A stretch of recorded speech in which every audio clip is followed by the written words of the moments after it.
Hi, welcome back to Stuff About Tutorials. Today we're talking about how to archive all chats on WhatsApp.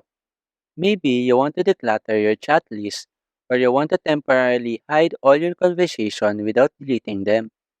So today I am going to show you how to archive all chats on WhatsApp.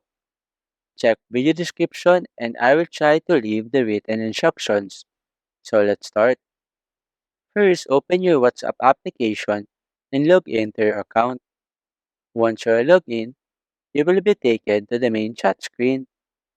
In this page, tap on this three dots icon at the top right corner of the screen.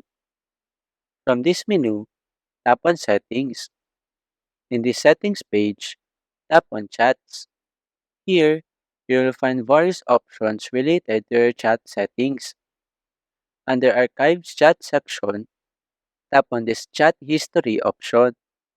In this page, tap on Archive All Chats.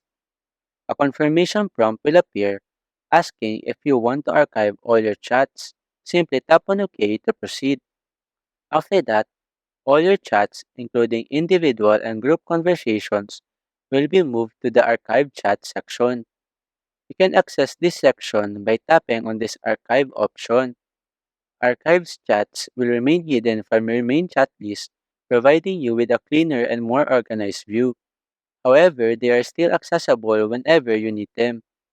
There you go. If you wanted to know how to archive all chats on WhatsApp, that is the easiest way I know how. If you know another way to archive all chats on WhatsApp, leave a comment below. Also, be sure to subscribe for more videos.